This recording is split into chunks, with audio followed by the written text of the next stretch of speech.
تو یہ تعامل ہے. ان صحابہ کا تعامل دشمن کے ساتھ کیا تھا؟ سختی کا. رشتہ دار کیوں نہ، برادری کا کیوں نہ، سگا باپ کیوں نہ. الولاء والبراء. محبت کے قابل کون ہے اور سختی اور نفرت کے قابل کون ہے؟ یہاں فرق عقیدہ اور توحید ہے. جو توحید والا ہے وہ محبت کے قابل ہے، اور جو توحید کا باغی اور منکر ہے وہ نفرت کے قابل ہے. عقیدہ ولاء والبراء. حدیث میں آتا ہے اوثق الایمان الحب فی اللہ والبغض فی اللہ. جو ایمان کی سب سے مضبوط کڑی ہے وہ یہ ہے کہ محبت ہو تو اللہ کے لیے اور عداوت ہو تو اللہ کے لیے. تو آیت کریم نے بتایا ہمیں صحابہ کا تعامل. دشمن کے ساتھ کیا تھا؟ سختی کا. مومنین کے ساتھ کیا ہے؟ رحم دلی کا.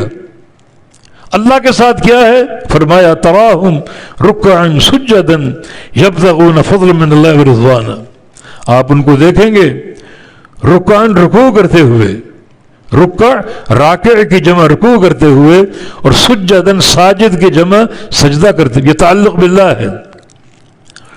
تراہم رکعاً سجدا، آپ ان کو دیکھیں گے رکوع کرتے ہوئے، سجداً سجدہ کرتے ہوئے.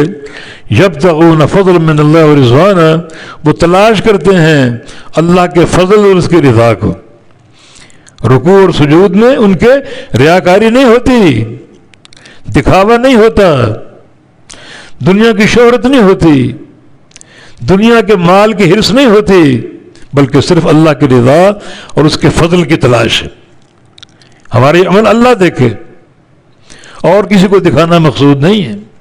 اللہ دیکھے، وہ راضی ہو جائے، اپنا فضل عطا فرما دے. یہ ان کی نیت اور ان کا ہدف. یہ صحابہ کرام کی عبادت، اللہ اس چیز کا اعتراف کر رہا ہے، گواہی دے رہا ہے کہ ان کی عبادات، ان کے رکوع و سجود ریاکاری کے لیے نہیں بلکہ اللہ کی رضا جوئی کے لیے ہوتے تھے. یہ صحابہ کی جماعت کی استقامت.